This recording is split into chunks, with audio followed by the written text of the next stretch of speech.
نحمده ونصلي على رسوله الكريم فاعوذ بالله من الشیطان الرجیم بسم الله الرحمن الرحیم. د افغانستان شریف او نجیب خلکو عزتمندو افغانانو د فیسبوک لایف محترمو کتونکو السلام علیکم ورحمت الله وبرکاته. هیله در روغ جوړ اوسئ او په خپلو کارونو کې د تل په شان سره لوړ او بریالي اوسئ. دا د امریکا نوې پریکړه د فلسطین او اسرائیل ترمنځ د کوم مشکلات سره پیدا شوي دي په ده باندې غږېدم او زه نه غواړم د فلسطین او اسرائیلو د بکګراوند په اړوند باندې وغږېږم، د اسلامي نړۍ د قدرتونو په اړوند باندې وغږېږم. زه غواړم په افغانستان باندې وغږېږم چې دا 10 کاله بعد چې 2020 کاله پورې دغسې یو قرارداد وشي چې امریکا به وایي چې دغه افغانستان د ما دی، بیا به چی کوي؟ او بچه مجاهل بیعقل، پدرت بیعقل بود که به خاطر یک دانه پکول، به خاطر یک دانه کلاشینکوف، به خاطر یک دانه لونگی بیادر خود کشت. وطن خود نگاه کنین امروز در چی حال هستیم؟ بدبخت مردم هستیم.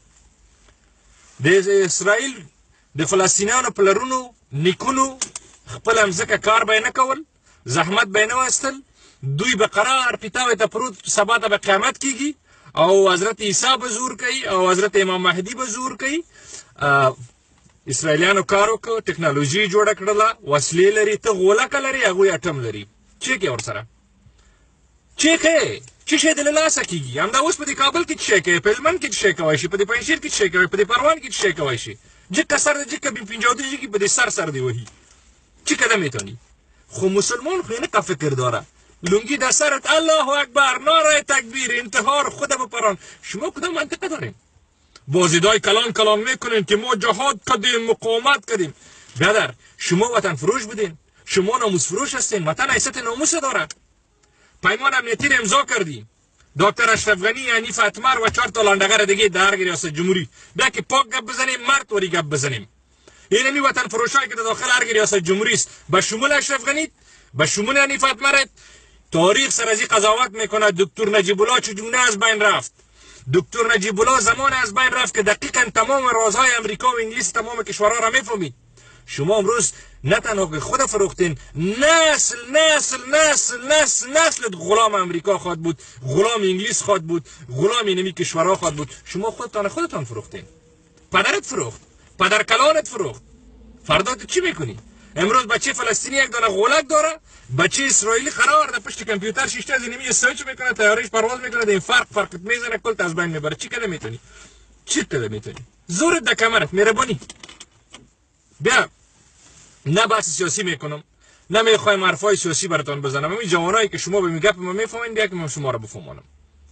برادر زمانی که کشورت فروختی، مملکتت فروختی، هویتت فروختی، غرورت فروختی، حیثیتت فروختی به خاطر پول، به خاطر پیسه، به خاطر موقف، به خاطر لنکروزر، به خاطر موتر، به خاطر از اینکه یک چند دانه بلند منزل در ولسوالی جور کنی و بزرگترین ایره مردم افغانستان فراموش نمیکنه.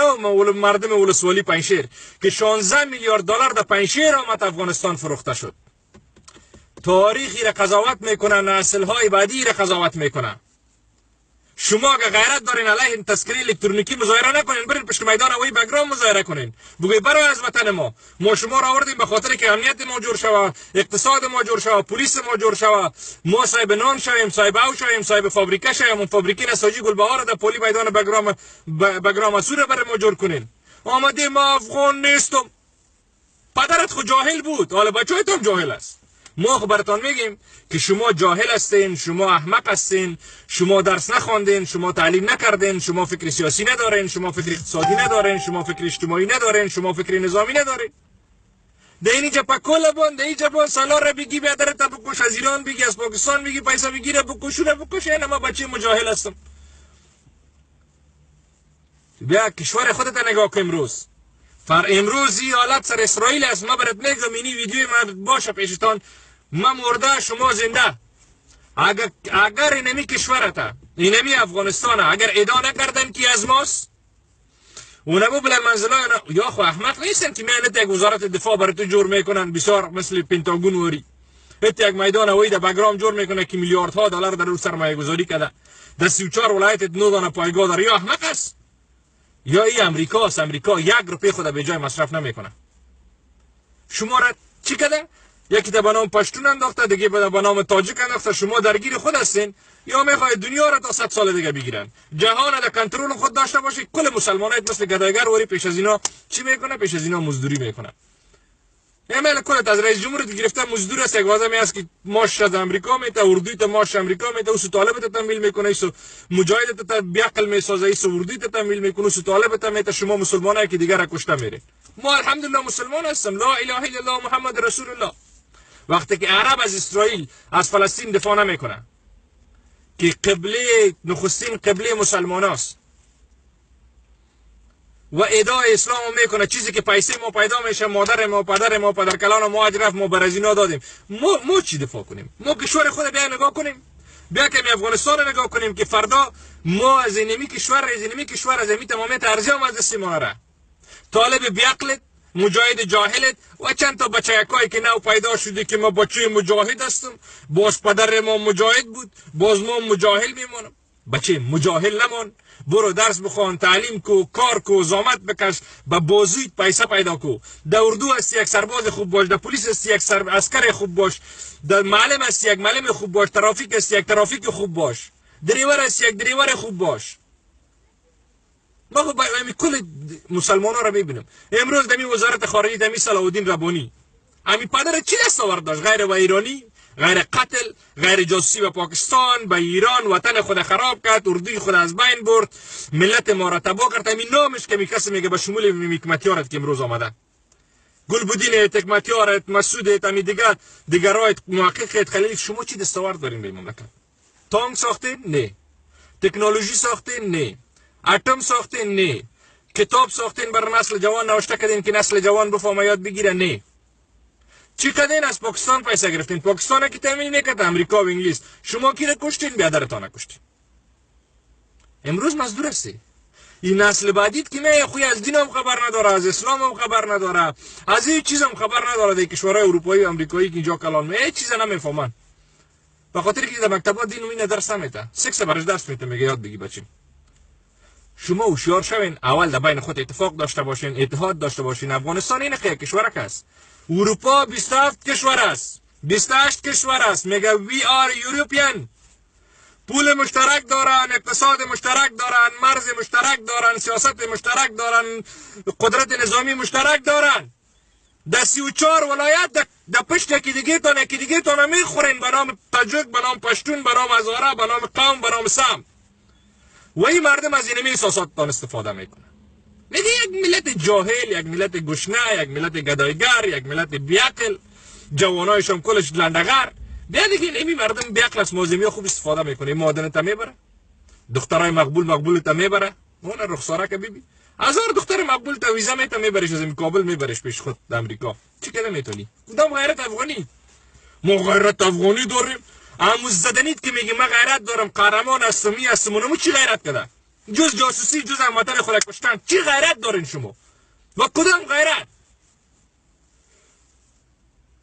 زما پیام طالب تا، مجاهد تا، داعش تا داده چې تاسو د غلامان هستی.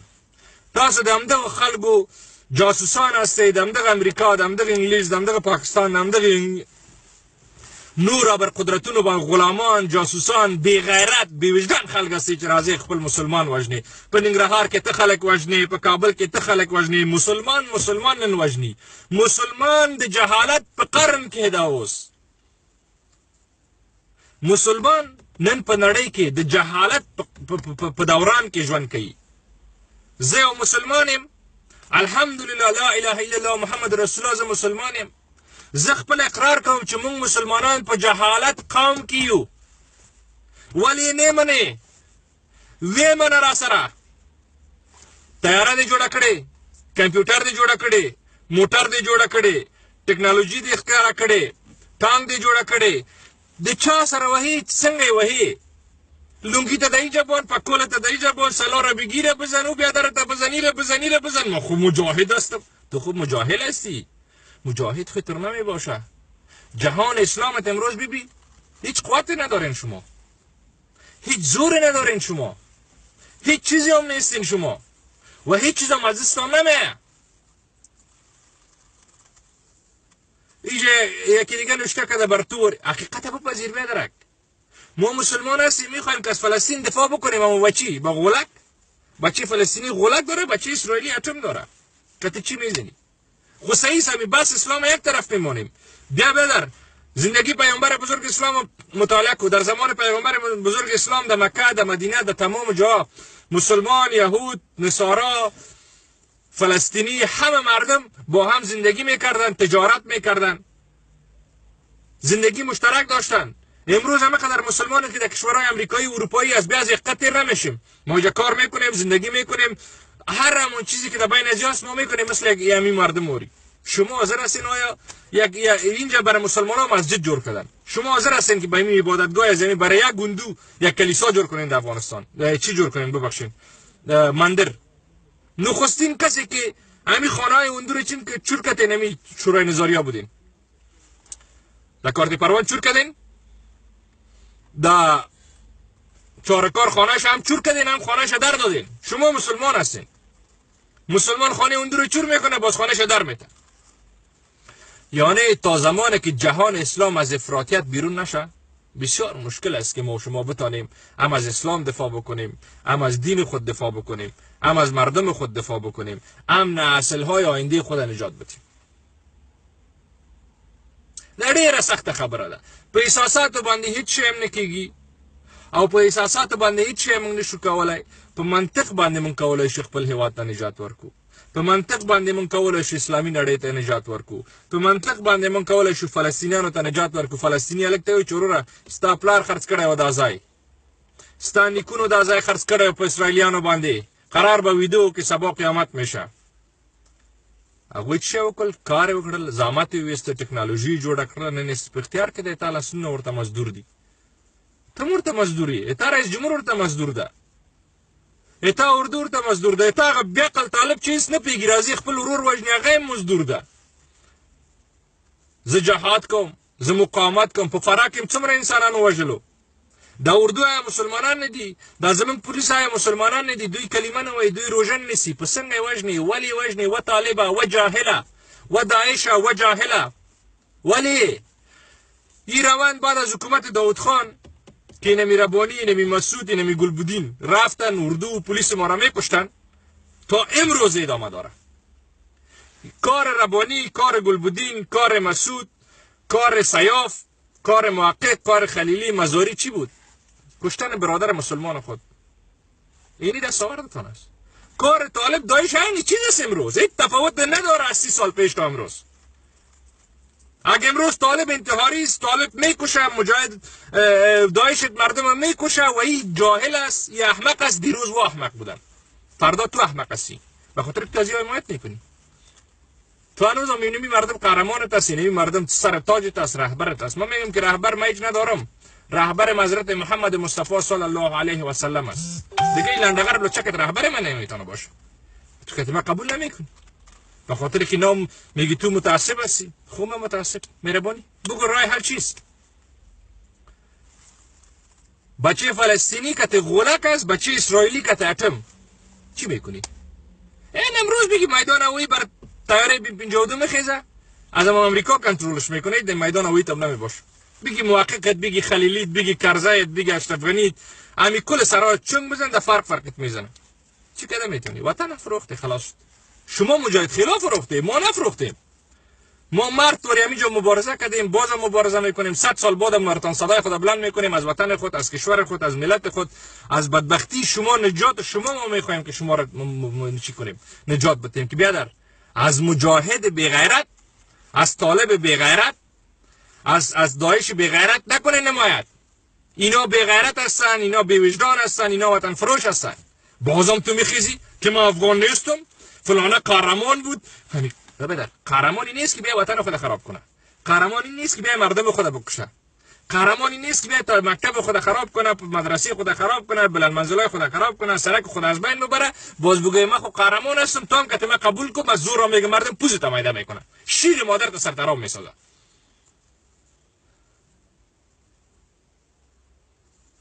قماندان عبدالله بیغیرت، ما خو باز سر فلسطین و اسرائیل است، خو میخوایم که تو را هم بفهمونم قماندان عبدالله و محقق و پترامکی بیاید شما با جهان اسلام هم فکر میکنین؟ این قیق هستین. فقط منافع نمی گروهتان براتان مهم است. مردم جهان اسلام متفق و متحد میسازه، جهان اسلام بیدار میسازه، متحد میسازه، مبارزه میکنن. یا ربی چقدر اتفاق دارن. امروز اتفاق دارن، اتحاد دارن، سر کل دنیا حکومت میکنن، مرد و حکومت میکنن، نوش جانش. ما ازش حمایت نمیکنم، ولی همین حقیقت از بپذیر. پدرت خریده، بچه‌ت مزدور ساخته، نسل تا مزدور ساخته، چیز کدام نمیتونی. چیزی بکنی میگه طالب هستی یا مجاهد هستی، بین 52 فرقت میزنه. امروز نزنید، فردا میزنید، فردا نزنید، 20 سال بعد میزنید. چی کده میتونی؟ وطنت هم فروختی برش، اسنادت هم امضا کردی. این هم میگه سند پدرت اینه بچه. حنیف اتمر که سفیر ما خیس نوشته کرد که ما 10 سال دیگه امریکایی اینجا باشه، تا 10 سال دیگه برادر میکشه. ما براتون پیش از پیمان امنیتی هم گفته بودم که سندی که با امریکا امضا میشه این سند مرگ مردم افغانستان است. به خاطر که چند تا تیکه‌دار قومی، چند تا تیکه‌دار مذهبی، چند تا لندغر، چند تا لچک خوش باشه. قماندان عبدالله انتخابات باخته بودی، مردم افغانستان اشرف غنی را رای داد، میشید خانه میشتی، اگه اپوزیسیون جور میکردی میامدی در کنار اشرف غنی کار میکردی. تو بی غیرت، تو بی وجدان، تو زنگ زدی که جان کیری بیا که مرا میکشم، من میمرم، بیا مرا سر قدرت بساز. این یک حکومت براتون ساخت، یک حکومت رشخند، یک حکومت که سر تا پایش در فساد غرق است، در کش، در خون. شما ارقام دقیق اردو پلیس ملی رو نمیفهمین که روزانه چقدر شهید میشن، کشته میشن، از بین میرن. نمیفهمین. دمی تفکر جهالت، دمی تفکر ضدیت، دمی تفکر قومیت که ما خراسانی هستم. خب مهربانی که کجای خراسانی هستی؟ مغز سرت چقدر؟ کدام اتم، کدام تکنولوژی، کدام قدرت در دستت است که تو بیای خراسانی شوی؟ وقتی که امریکا قدر قدرت داره که سفارت خود از بیت المقدس از اسرائیل میاره به بیت المقدس انتقال میده، هیچ کشور دنیا هم چیز کده نمیتونه. نه عربستان چیز کده میتونه، نه ایرانت با قدر قرت پرت خود چیز کده میتونه. افغانستان خب از کشور خودشان است، ما رو تسلیم کردیم، ما رو دادیم، خیرات دادیم، گفتیم اینه بگیام از شما باش. به خاطر که ما چیز نداریم، هیچ چیز نداریم. لباس اردویت، سلاح اردویت، پلیس اردویت، نظامت، امنیتت از رئیس جمهورت که ماش میته تا یک مامورت. و یا قدرت دارن، فکر دارن، این کار کردن. مجاهدت چی کرد؟ مجاهدت تحمیل کرد دو برو بچین بیادر تبکش. طالبت امروز تحمیل میکنه میگه برو بیادر تبکش. بازی نمی جوانکا میخوید نمی شما. ما نمیخوایم که بعد ادبیات سوسی هم رایتان گپ بزنم، به بسیار الفاظ صحبت بکنم که شما نفهمین. خب ما بسیار میخوایم ساده گپ بزنیم که ما شما یکی دیگه خدا بفهمانیم که ما بیعقل هستیم، ما جاهل هستیم، ما نمیفهمیم. ما هنوز در قرن قیقونوس زندگی میکنیم. 200 قرن دیگه فاصله داریم از ترقی، از پیشرفت، از اینکه کشور خود نجات بدیم، نسل‌های آینده خود نجات بدیم، ملت خود نجات بدیم، یک کشور مستقل باشیم، یک کشور آزاد باشیم. به کشور آزاد بودن نمیشه که بدرت بکشی. به کشور از اینکه استقلال تا دریافت بکنی نمیشه که از هندو، از مسلمان، از پاکستان، از ایران، از امریکا پول، پیسه، تانک، توپ بگیری به خاطر که در ریاست اجرایی باشی، مردم تا بکشی، ملت تا بکشی، جوانای تا بکشی، باز به خاطر اینکه ما رئیس صاحب اجرایی هستم، نیک تا یک تزدی ما افغانستان خراسان میسازم. چی میکنی؟ بی طالب علیه مجاهد دمیل کرد نکرد. 5 سال مجاهد کرد، طالب جنگ میکرد. این جهاد بود، اسلام بود، این کفر بود، چی بود؟ یعنی برای ما یک مردت پیدا شد یک جواب بده. طالب هم میگفت ما مسلمان هستم، مجاهد هم میگفت ما مسلمان هستیم. باز رفتن صاحب مسعود که طالبا در چهارراه آسیا شیشتن در یک مذاکره در چهار آسیاب کرده بود. مسعود گفته بود خیلی اگه ما را وزیر دفاع بکنی ما تسلیم میشیم، میگم که طالبا کار میکنن. خیلی پس تو دیگه مبارزیت به خاطر وزارت دفاع بود. منطقی صحبت کنین، منطقی فکر کنین. زندگی به احساسات ساخته نمیشه، مبارزه به احساسات خاتمه نمیشه. وطن ما به خاطر 4 نفر تیکدار قومی و سمتی نسل‌های آینده، نسل جوانت مزدور و غلام خواهد گرفت. من خب برات امروز پیش بینی میکنم و بسیار به خوبی و به خوشی برات میگم که متحد شوین، متفق شوین، سر یک کلمه اتفاق نظر داشته باشین. ما بگوین که ما افغانستان هم کار نداریم، خراسان هم کار نداریم، پشتونستان هم، ما انسانستان میسازیم. شما اول انسان شوین که خدا میگه ولقد کرمنا بنی آدم، ما مکرم خلق کردیم بنی آدم، کسی که از انسان پیداست. حالا ما سر شما 10 سال دیگه تحقیق کنیم که شما از انسان هم پیدا هستین، ولی شاید مادر پدرتان بهترین مردم باشه. طالب تاورت اول خو مجاهد جور کرد علیه حکومت داود خان، یا علیه روس نخسته 4 تا جاهل. تفاوت میان روس و آمریکا تفاوت ندارن و قرار ششتن اردوش کریستیان است، یک مذهب است، میگه یا خر هستن که دیگه خدا میکشن دیگه صلابتشون دیگه صلابت. طالبت خر، مجاهدت احمق، داعش خوبیخی از چوکات اسلامیت دین خارج است. ما یک حرفم بر خاطر مکت هیچ قوم، هیچ قبیله، هیچ مردم افغانستان دشمنی هم ندارم، نه دشمنی شخصی با یکیتون دارم، کلتون دوست دارم. اما جاهل زیاد دوست دارم، چون خداوند قرآن عظیم نشان میگه که واتسموا بالله قال جاهلون سلام. وارا بسیار سلام میتم کسایی که دو داشتم مرا میتم، وارا بسیار سلام میتم، احترام میکنم از دیگرایی که یک کم دانش دارن، علم دارن. شما را بیشتر دوست دارم. ما میخوایم که برای از یالت نجات پیدا کنین، اتفاق داشته باشیم، اتحاد داشته باشیم.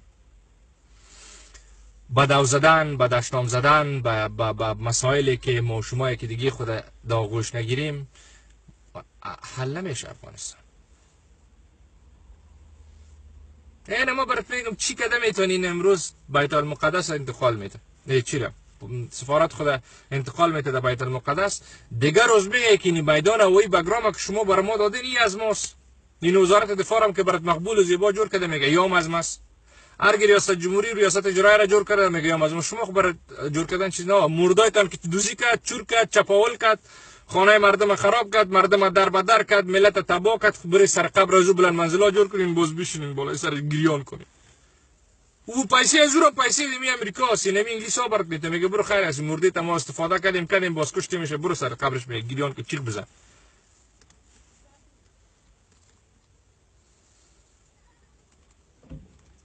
اینا ظرفیت تانی نیست. و وقتی که ما میگیم حقیقت بپذیرید نورم نمیپذیرید. وقتی که ما میگیم بیاین با یک کلمه اتفاق میکنیم که ما افغان هستیم، الحمدلله اول مسلمان هستیم، باز اول انسان هستیم، باز الحمدلله مسلمان هستیم، باز افغان هستیم، بیاین این کشور که خورده میسازیم. نه ما خراسانی هستیم.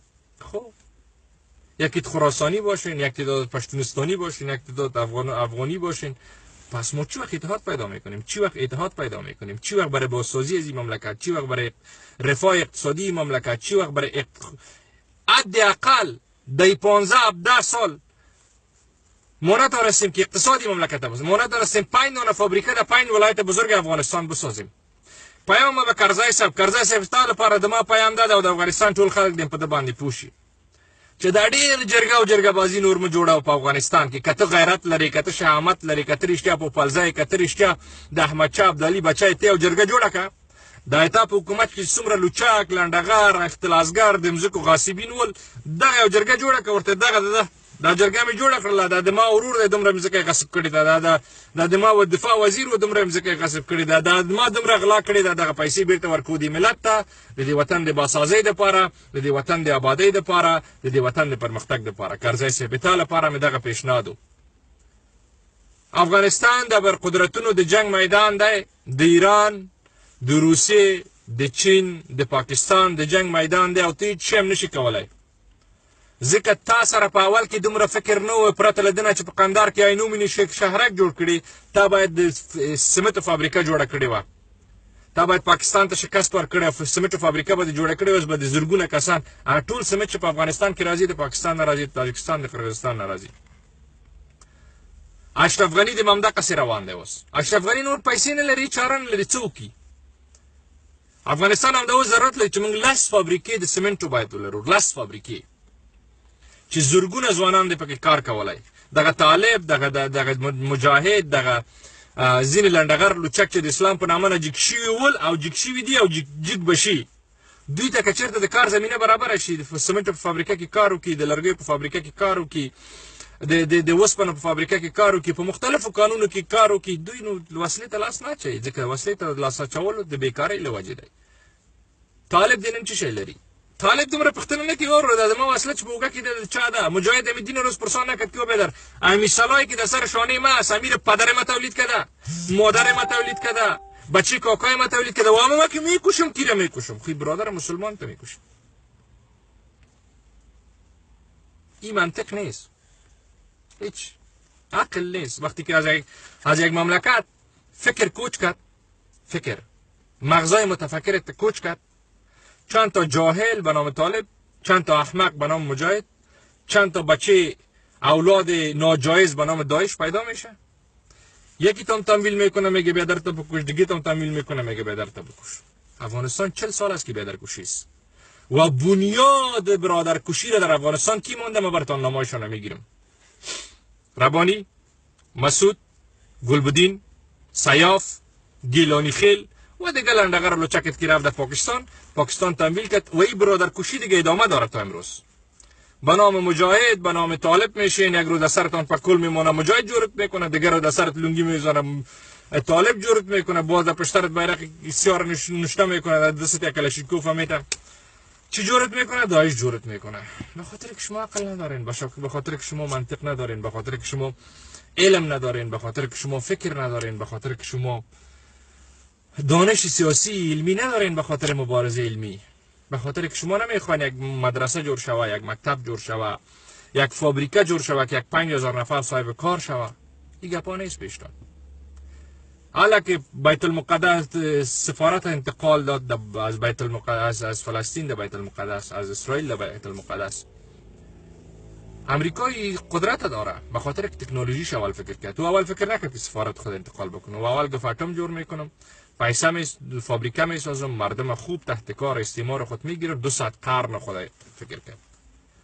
200 سال بعد خودم فکر کرده که در افغانستان این پایگاه هوایی را که امریکا جور کردیم، این اردویش ماش میتم، پلیسش ماش میتم، طالبش ماش میتم، داعشش ماجور میکنم، کل از یارا سر به سر میکنم که دیگه خود کشته شه بره، نسلشان هم کم میشه، اقتدارش به ما مزدور میشه، 100 سال بعدم نسل ما سرش حکومت میکنه. این است پلان امریکا. امریکا بسیار هوشیارم است. جای پای خود نمیمونه کجا تاوان کنه، جای نمیره کجا سرش بشکنه. اول مجاهد تنبیل کرد، مردم تا سر کشت خوب سی. بعد دید که مجاهد دیگه به درد نمیخوره، یک پروژه ناکام است، یک جاسوس است، یک لندگر لوچک مردم است. پس شیر تاول که تنبیل، یک گروه لوچکتر از اوره. ایران که تنبیل کرد، گیر سر از اوزت، تیر سر از اوزت، پای خود پیدا کرد، خودش آمد ولی یک گروه دیگر نشته کرده به نام چی؟ به نام داعش. این حال یک 10 سال دیگه یا فرقی که دیگه خود میزنن، فقط بخوایتون سست کرده میره، جور کرده میره.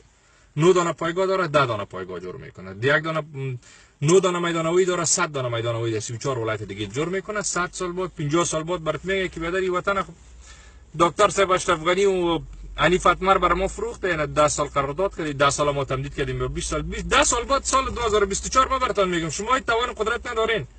اردوی تا باید ماش بده، پلیس تا باید ماش بده، اقتصاد نداری، فابریکه نداری که ملتت کار بکنه، معلمت ماش نداره، مامورت ماش نداره، اردویت ماش نداره. 10 سال بعد امریکا که هیچ نگوید تو میگی خیرت بدر، برای 100 سال دیگه من امضا میکنم. به خاطر که تو یک ملت با اتفاق هم نیستی، یک ملت با اتحاد هم نیستی، یک ملت یک مشت هم نیستی، یک ملت گدایگر هستیم. ما بپذیری که ما گدایگر هستیم. اعظم رئیس جمهور که گدایگر است تا من تو و این حقیقت هم داره و شما این چیز هم بر تولید ندارین. همین فابریکه نساجی گلبهار در ولایت پروان یک برق نداره که 2000 نفر شامل کار شود. کدام رئیس جمهور آمد امور شروع کرد؟ داود خان خانه‌اش آباد، ظاهر خان خانه‌اش آباد، امور جور کرد. مجاهد آمد دوزیش کرد بردش. طالب آمد یک چند راکت دیگه هم سرش زد. کرزایت جورش کرد، اشرف غنی جورش کرد، قماندان عبدالله جور کرد که از این ولایت پروان مردم جوانکان شما خریستیان روز از حمایت میکنه. همین قماندان عبدالله رو ما میگیم برو فابریکه نساجی گلبهار جور کو. برو چند نفر رفیق و دوست عزیز به جمعیت چور شورای نظار شما که دوزی کردین، چور کردین، چپاول کردین، نمور محکمه کو پیسیش بگی برو فابریکه نساجی گلبهار جور کو که مردم بیچاره پروان صاحب نان شوه، صاحب او شوه. برو 2000 نفر کار کنه در اون فابریکه. این می امریکایی که شما بزرگترین بیسه به مفت کلازین در میدان هوایی بگرام برشان دادین. این میاره بگوین که بدرین این فابریکه ما تنها برق نداره، بتین این برق که ما جور کنیم فابریکه نساجی گلبهار، ما برق تولید کنیم، ما یک کشور خودکفا شویم. شما یک لا ندارین. و فردا و پس فردایی که بر سر شما ادعا میکنه امریکایا یا اروپایا که افغانستان سرزمین ماست و پدر کلانت اینم فروخته سند داره، شما هیچ ادعای کردن نمیتونید. و چیزی هم بگوین سلا بگیری پیش داعش هستی، سلا بگیری پیشش طالب هستی، سلا بگیری پیشش مجاهد هستی، میگه که پدرت توی سر ما فروخته و پدرت مزدور ما بود. اونموته که آمد چای مسعود گلبدین یا که بر امریکا پیسه میگرفت مردم خود میکشت، دیدی که سندش کشید. چند وقت پیش گفت که ما 2 لک رپا میدادیم مسعود که مردم خود بکشه، طالب ما 3 لک میدادیم که مردم خود بکشه. شما نمونه اصل است. این وقت خدا دادم که بعضی وقت یک تعداد دانشمندا و روشنفکرا اینجا بسیار زیاد داریم که میفهمن، منطق دارن، علم دارن، دانش دارن، میفهمن. نو د افغانستان شریف او خلکو د افغانستان نجیبو خلکو د فلسطین او اسرائیل د امریکا په باره کې غږېدم تاسو خپل مملکت ته متوجه اوسئ تاسو خپلو خلکو ته متوجه اوسئ تاسو خپل امنیت ته متوجه اوسئ ځکه هغوی ته نه د موږ زور رسیږي نه تاسو دومره سټنګر او وسلې اټوم لرئ چې په هغو باندې برید وکړئ او تاسو د دې توان او قدرت لرئ چې په همدې کابل کې ځان ته کار پیدا کړئ په همدې هلمند کې ځان ته کار خپل ملک کې په خپل وطن کې ځان ته سوله راولئ ځکه یو د طالب شوی بل د اردو شوی او د ورونو ترمنځ جګړه ده او کرزي صاحب ته زموږ پیغام دا ده چې کرزي صاحب اول سلام احترام زه درته ډېر احترام لرم ډېر ښه سړی علیم سړی خو په علمیت او په ښه والي باندې حکومت مخ ته نه ځي جدیت غواړي قاطعیت غواړي کار غواړي فکر غواړي ته دا د نور جرګې مرګې مه جوړه چې لویه جرګه جوړ کړي او ځان په قدرت ورسوي او د افغانستان د نړیوالو د قدرتونو جنګ میدان په ده باندې دم پوهېږم تم پوهېږي او ماشوم هم د 12 صنف باندې پوهېږي او دا عادي خبرې دي ټول افغانستان په ده باندې پوهېږي چې افغانستان د نړیوالو ابرقدرتونو د جنګ میدان دی او د روس امریکا ترمنځ هېڅ سیاست توپیر نه لري ځکه هغوی تر خپل ترمنځ ډېر ښه دي د اسلامي هېوادونو د بربادولو دپاره د بدبختولو دپاره لکه سوریې غوندې دغه حالت په مسلمانانو باندې راوړی ده ځکه دا د مسلمانانو د جهالت ده دا د مسلمانانو د خودخواهۍ ده دا د مسلمانانو د ضدیت ده ځکه چې مسلمانان نن په نړۍ کې نه ټکنالوژي لري نه فکر لري نه علم لري دغسې یو خلک موږ او تاسو لوی شوي یو دا ځکه چې موږ پلرونو د موږ نیکونو هم دغسې ول دا ته کرزی صاحب 12 کاله د حکومت کو 14 کاله د حکومت کو تا دغه لنډغر دغه لوچاک دغه غله دغه ټول کسان چې ستا په حکومت کې ول او دی ته دومره غیرت وکړه کرزی که ته غیرت لرې که ته شهامت لرې که ته رښتیا د نر بچی کرزی تا ته وایم ته لاړ شه لویه جرګه جوړه کړه په لویه جرګه کې کښېنه محمد کرزی صاحب مداریتوب کې خو بیا قهرمان بل قهرمان په مداریتوب کې ته یې کرزی صاحب وینه ما لویه جرگه را جور کرده و مردم بیاین می کسایی که در حکومت ما چور کردن چپاول کردن زمین غصب کردن مال یتیم خوردن مال بیوار خوردن مال بیچاره را خوردن مال اردو را خوردن مال مامور را خوردن مال معلم خوردن من اینمیا را بگیرم افشا میکنم شما بگیرین محکمه کنینش کرزی صاحب دا به د افغانستان خلکو دپاره ډېره لویه لاسته راوړنه ته د وروسته لپاره یو کله د امریکا غلام شي ښه غلامي دې وکړله وطن دې پرې خرڅ کړه شهرکونه دې ورونه پرې جوړ کړل ښه پیسې دې پیدا کړې موټر دې پیدا کړ ژوند دې ښه خپل جوړ کړل اوس وایي چې نه امریکایی را به جنگ بر میدان قدرتها جوړ میکنه ځکه تا خو ځان پرې جوړ کړل اوس غواړې چې امریکا ته بد وایي چې روسیې نه پیسې واخلي او وروسته امریکا په ده باندې پوهېږي چې ته منافق یې تا منافقت ټوله دنیا ته معلومه ده کرزیه زه درته توهین نه کوم زه درته ډېر احترام لرم ته ډېر ښه شخصیت لرې ستا شخصیت د ټولو افغانانو دپاره د قدر وړ دي کرزی صاحب خو ستا عمل د موږ دپاره د قدر وړ نه دي موږ په تا باندې ځکه نیوکه کوو چې کرزی صاحب ته د غلو رهبر وي ته د لنډغرو رهبر وي ته د لوچکانو رهبر وي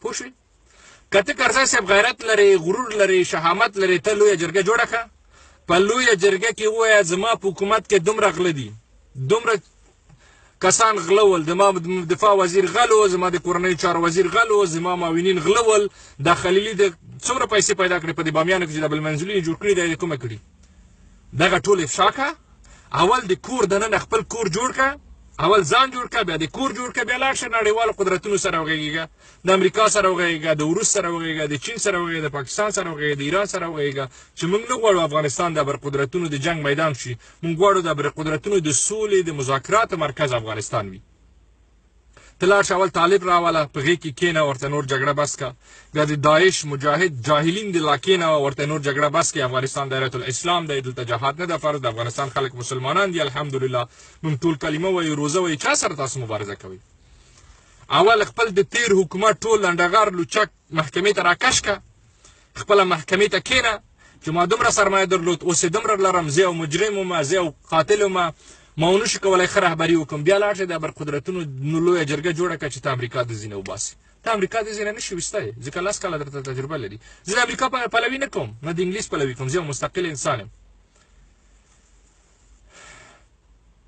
نو بنا زه مې خبرې دلته لنډومه د فلسطین او اسرائیل د اړیکو ترمنځ مې خبرې کولې امریکا چې نن خپل سفارت د فلسطین اسرائیل ته د اسرائیل نه فلسطین ته انتقالوي نه یوازې چې اقتصادي قدرت او توان لري بلکې د پیغمبر حضرت محمد مصطفی صلی الله علیه وسلم په دوران کې دا ټول پوه شي، مجاهد دې په دې پوه شي، طالب دې په دې پوه شي، ټوله دنیا دې په دې پوه شي. د حضرت محمد مصطفی صلی الله علیه وسلم په دوران کې ټولو خلکو په مکینه او په مدینه کې تجارت کوله، مسلمان غیر مسلمان، ځکه پیغمبر صلی الله علیه وسلم ښه اخلاق درلود، ټولو ته احترام درلود او د ټولو ادیانو پیروان ورو د پیغمبر صلی الله علیه وسلم بیعت یې ومنلو، کلمه یې ویلې چې لا اله الا الله محمد رسول الله. ته ډېر یو پاک انسان او ته ډېر یو مقدس انسان، ته د خدای را لېږل شوی پیغمبر حضرت محمد مصطفی صلی الله علیه وسلم. ځکه هغه غل نو، اخلاق یې درلود، شهامت یې درلود، غیرت یې درلود، ځوان یې خوار کړو، خپل مسلمانانو ته نجات ورکړ. نن چې د مسلمانان په نړۍ کې په دغسې یو وضعیت کې موږ او تاسو قرار لرو، دا په دې معنا نه ده چې نورو خلکو په موږ باندې تپلې ده، دا په دې معنا ده چې موږ خپله جاهلان یو، موږ خپله منافقین یو، موږ خپله لاره نه ده پیدا کړې ده. نن 40 کاله د مجاهد، د طالب، د داعش په نوم باندې چې موږ وژل شوي